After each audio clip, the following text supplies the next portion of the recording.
Kejaksaan Agung, Kejagung, membantah tudingan sejumlah pihak tentang adanya muatan politis terkait penahanan yang dilakukan Kejaksaan Negeri Jakarta Timur, Kejari Jaktim, terhadap politikus Partai Nasdem Nurindra Charismiaji. Adapun Indra Charismiaji juga merupakan juru bicara Timnas Anies Muhaimin, Amin. Kepala Pusat Penerangan dan Hukum, Kapus Penkum, Kejagung, Ketut Sumedana menjelaskan, tim kejaksaan tak tahu menahu soal penyidikan maupun latar belakang politik Nurindra. Ketut menerangkan, kasus yang menyeret Nurindra, belakangan diketahui oleh Kejagung adalah terkait perpajakan. Penyidikan kasus tersebut dilakukan oleh penyidik pegawai negeri sipil, PPNS, perpajakan.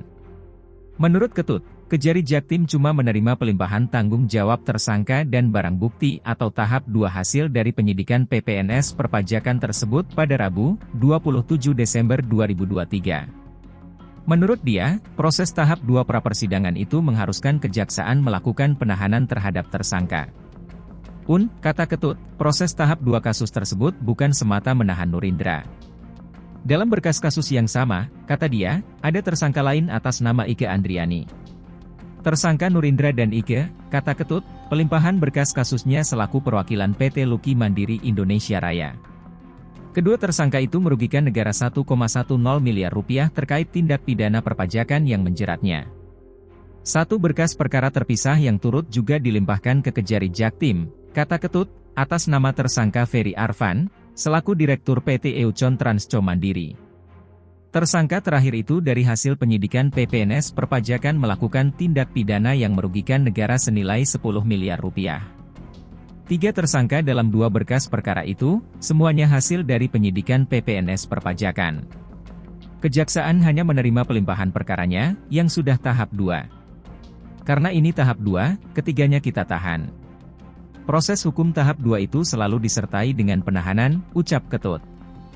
Apalagi, menurut Ketut, kasus dari penyidikan PPNS perpajakan tersebut ada kaitannya dengan kerugian negara. Namun begitu, Ketut menjelaskan, kejaksaan yang menerima pelimpahan berkas perkara dan para tersangka dari hasil penyidikan aparat hukum lembaga lainnya, tak mengetahui tentang latar belakang kedua tersangka. Sebab itu, kata Ketut, tudingan tentang penahanan Nurindra tersebut sebagai intervensi dari kejaksaan atas dinamika politik saat ini, jauh panggang dari api. Ketut menegaskan, belakangan, jajarannya baru mengetahui dari pemberitaan yang menyebutkan Nurindra sebagai politikus dan jubir Timnas Amin. Pada saat mereka diserahkan tahap 2, kita tidak tahu status mereka itu apa.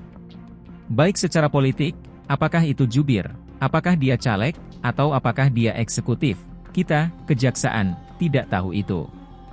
Karena penyidikannya itu, ada di PPNS perpajakan. Kita hanya menerima tahap 2-nya saja, terang Ketut. Halo, selamat berjumpa dengan saya Anika, pembaca berita podcastnews.id. Saksikan terus konten-konten menarik dari kami. Jangan lupa subscribe, like dan komen. Terima kasih.